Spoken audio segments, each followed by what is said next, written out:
warahmatullahi wabarakatuh. Jumpa lagi dengan kami, saya Aisyah Frida dan kakak Dian Sukma di Cross Check.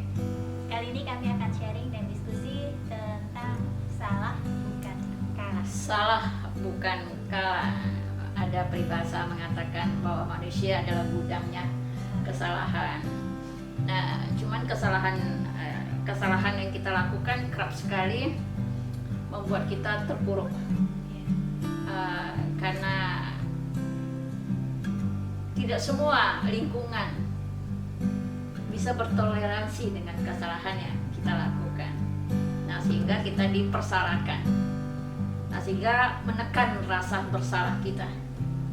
Nah, sehingga kita terjebak dengan rasa salah ini tadi. Dan membawa kita seperti seorang kalah gitu. Padahal sebenarnya kan tidak. Nah, ini apa yang menyebabkannya, Kak? Selain dari faktor eksternal tadi, terpurukan ini kan pasti berbeda tiap orang. Tingkatnya semakin banyak kesalahan juga tidak tergantung orangnya juga, gitu. Cepat dia merilis atau seperti apa? Ada hal yang menarik ya, gitu kan. Seseorang anak yang sering membawa masalah melekat juga pada dirinya itu solusi sebenarnya.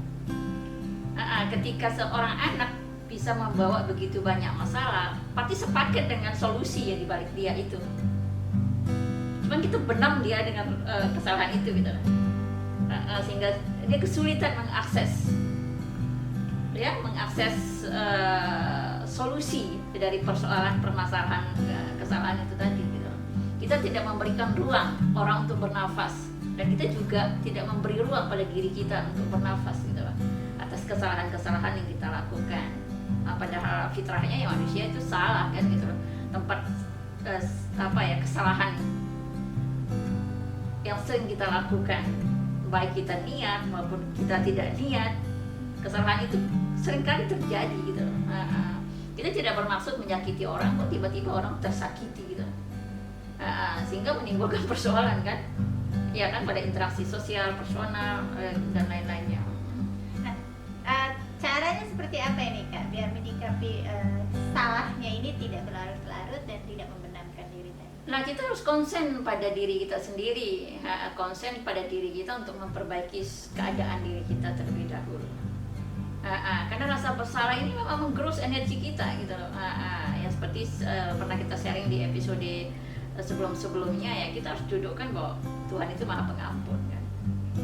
Mohon ampunan Tuhan itu gampang, ampunan manusia ini yang sangat sulit. Antar manusia ini yang sangat sulit gitu kan. Nah, sehingga itu menjadi sebuah persoalan yang menekan, menimbulkan rasa bersalah, dan kita kalah gitu. Kalah oleh diri kita, kalah oleh tekanan lingkungan, ya akhirnya kita kalah oleh keadaan. Artinya yang perlu diperbaiki dan diselesaikan dulu itu dari dalam diri kita sendiri gitu kan. Nah, kita harus tahu betul akar persoalan itu tadi. Nah, ketika ada tekanan dari pihak luar gitu kan, tidak menekan kita ke dalam, kita harus pandai-pandai dengan diri kita, memberi ruang kepada diri kita untuk keluar dari situasi salah itu. Yang jelas salah itu bukan kalah. Kita bukan kalah, tapi sesuatu yang harus kita perbaiki. Kita punya banyak peluang untuk memperbaikinya, punya kesempatan untuk memenangi keadaan itu gitu loh. Ini masalah mindset aja ya.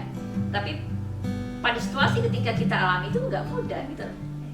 Ya, nggak mudah. Ya kita harus kenal diri kita lagi gitu loh. Ketika kita dalam situasi seperti itu, apa yang membuat kita menjadi sedikit lebih baik? Nah, ibarat di penerbangan itu loh, ya kan? Ketika situasi buruk, kayak kita harus menolong diri kita terlebih dahulu kan. Kita harus memberi ruang pada diri kita.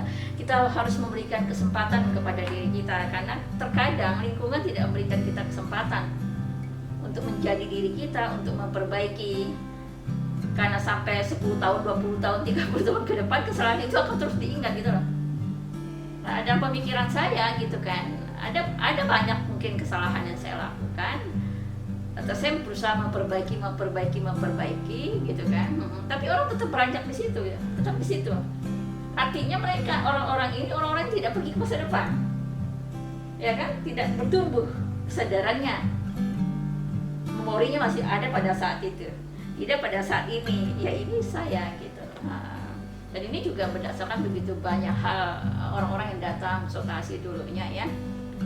Hal yang paling pertama menekan itu adalah tekanan keluarga sebenarnya, ya kan?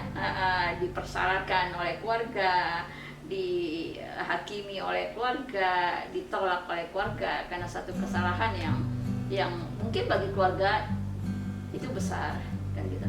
Tapi kita tidak pernah menggali kenapa itu terjadi gitu. Gunanya sebagai keluarga itu kan kita harus saling menolong dalam semua situasi kita, saling mengangkat kan, saling meraih. Siapa lagi kalau bukan keluarga? Nah, ini kan seperti biasa kalau bicara tentang manusia pasti ada sisi ekstrimnya. Ada kalanya juga seseorang yang berbuat salah tapi tidak merasa salah. Tetapi ada juga yang merasa sedikit salah atau bahkan mungkin sebenarnya bukan sebuah kesalahan tapi merasa sangat bersalah. Nah, itu bagaimana cara menyikapi? Gemes ya. Ekstrim kanan kiri. Ya, itu tipe otak ya. Tipe otak ketemu dengan tipe darah yang bersifat egosentris. Sulit dia untuk merasa bersalah atas segala kesalahan yang dilakukan. Bahkan efeknya fatal pun dia tetap tidak merasa bersalah. Ada bawaan genetiknya begini. Dan kadang-kadang itu kita butuh proses yang panjang untuk dia berubah gitu. Karena itu sudah persoalan genetik ya gitu kan. Dan saya dulu pernah dalam situasi saya tidak bisa memaafkan diri saya ketika ada orang datang ke saya tidak bisa tolong. Saya tidak bisa memaafkan diri saya. Padahal itu sebenarnya bisa jadi bukan sebuah kesalahan. Iya, tapi ekstrim kan jadinya. Oke, iya. Nah, itu seperti apa pula? Menekan juga. Nah, rasa bersalah yang menekan. Jadi ini berpengaruh pada tipe otak, tipe darah dan lain-lain kan gitu loh. Memang kita harus sampai bagaimana kita mencapai namanya titik balancing, brain balancing, keseimbangan. Keseimbangan karena dinamika orang itu sangat banyak gitu loh. Ada yang kayak manapun salah dia gak merasa bersalah, ya menyebalkan gitu. Nah, kalau orang kami bilang tinggal kita doain aja. Kalau itu pantuk, itu doa baik, tinggal kita lihat dan kita tonton katanya gitu. Kalau kondisi seperti itu sebesar apa peran lingkungan bisa mempengaruhi kan untuk kondisi yang ekstrim tadi? Enggak, dia harus mentok sendiri. Okay. Mentok sendiri di level ekstrim juga.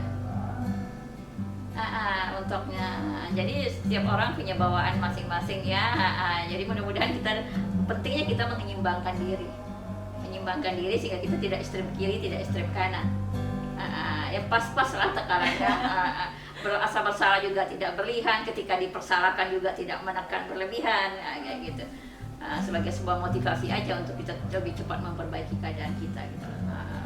Tadi kan bicara juga tentang kebiasaan lebih ke saat anak-anak. Nah, apakah ada juga yang sering dipersalahkan oleh lingkungan? Iya bisa jadi. Bahkan ketika seorang anak yang tipe egosentris ini tadi gitu kan, rentan dia. Ketika terus dipersalahkan itu rentan menjadi ekstrem seperti itu. Maka kenapa kita mengajarkan, kita sebagai orang tua mencontohkan untuk say sorry gitu loh. Ya, minta maaf, ada kesalahan, kita mengakui kesalahan kita. Jadi anak-anak kan melihat.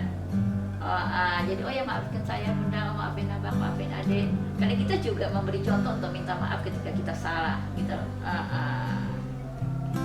Jadi kita nggak perlu tampil seperti hero ya, super lah, sempurna lah di depan anak-anak. Kita apa adanya saja. Ketika salah bagi saya salah saja gitu loh.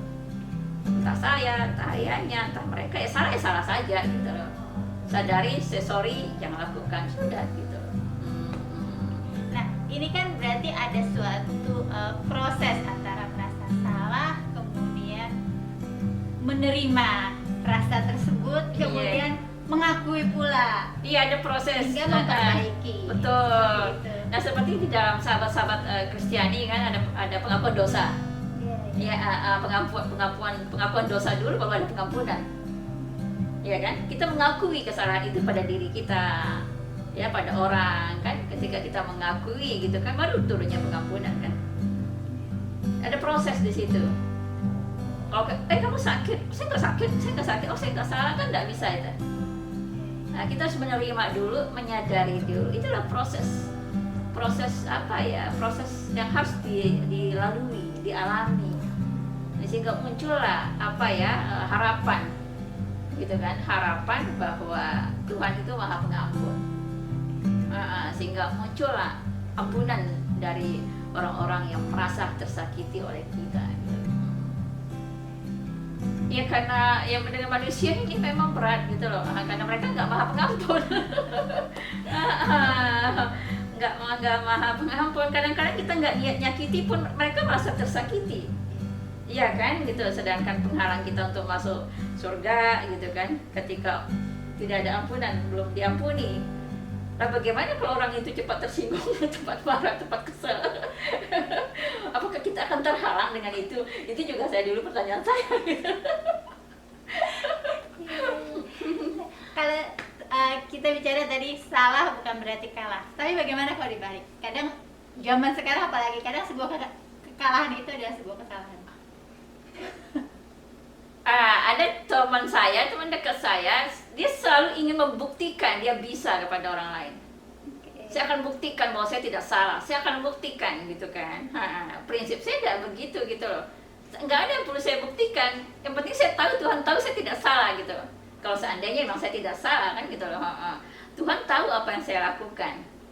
Tidak ada yang perlu saya buktikan, tapi harus jelas clear di dalam diri saya gitu loh. Karena hidup saya tidak ada perlu saya buktikan kepada orang lain, kalau versi saya kan. Tapi versi orang kan beda-beda. Nah, sehingga ketika dia ingin membuktikan, semakin terlihat kesalahannya malah gitu loh. Artinya tetap kembali kepada penerimaan diri sendiri ya Kak ya? Iya, jadi ketika orang ngomong begini, ngomong begitu, kadang-kadang di luar konteks. Kadang-kadang itu fitnah. Saya tidak tertarik untuk klarifikasi gitu loh. Ya Tuhan Maha mengetahui lah keadaan kita gitu loh. Manusia hanya pandangan yang bisa dilihat, dirasakan, persepsi masing-masing gitu loh. Ya urusan kita masing-masing lah dengan Tuhan itu. Gitu. Nah, kita harus clear. Kita harus clear dengan diri kita. Bahkan ketika salah pun kita harus clear. Kenapa kita salah? Gitu loh. Apa yang menyebab kesalahan itu? Kalau nggak kita clear ya ini, cari jalan untuk keluar gitu loh, sehingga muncullah berbagai hal-hal yang tidak menyenangkan, kesalahan panjang jadinya. Kadang ada yang menyerah, dia mau memperbaiki diri, tapi lingkungan tidak menerima bahwa dia sudah baik. Lingkungan melihat dia buruk, akhirnya dia menyerah menjadi orang baik. Nah, ketika orang tidak memberi kita kesempatan untuk menjadi baik, memperbaiki kesalahan kita yang harus memberi kesempatan kepada diri kita. Itu yang paling utama. Karena yang hidup sehari-hari kan diri kita, dengan diri kita gitu loh. Kita nggak bisa menggiring opini orang, kita nggak bisa membolak-balik hati orang kan gitu. Jadi hati kita lah di dalam penguasaan kita itu tadi. Karena banyak sekali teman-teman saya, orang-orang yang saya kenal yang datang gitu, kesalahan itu menekannya seperti dia menjadi orang kalah gitu loh. Kiamat dunianya gitu loh. Dan ini juga kadang-kadang sulit bagi orang-orang yang bersifat perfeksionis. Iya kan? Ya salah saja. Mari kita perbaiki setiap kesalahan kita apapun bentuknya. Dan juga jangan kita terus bersembunyi, namanya juga manusia, wajar salah. Itu tidak benar juga. Ya, karena kita ini bukan hanya sekedar manusia, tapi spiritual. Ya, spiritual being, punya kesadaran spiritual. Ini harus kita kembangkan. Karena sering sekali orang-orang yang tidak mampu memperbaiki kesalahannya selalu bilang, ya namanya juga manusia. Ya namanya juga manusia. Ya namanya juga manusia gitu. Nah, ada di dalam prinsip saya gitu, kita harus keras pada diri kita sendiri, tapi kita harus lunak kepada orang lain. Seperti itu. Bu Ai. Mungkin justru karena kita manusia kita harus bisa lebih baik ya Kak. Iya, salah bukan kalah, dan teruslah kita hidup dengan penuh harapan, dan kita berdoa semoga kita berakhir dengan baik, dengan sebaik-baiknya keadaan, dan kita mewarisi anak keturunan kita dalam keadaan yang juga baik. Mungkin itu aja teman-teman, sahabat semua. Sharing singkat, salah bukan kalah. Cross check. Assalamualaikum warahmatullahi wabarakatuh.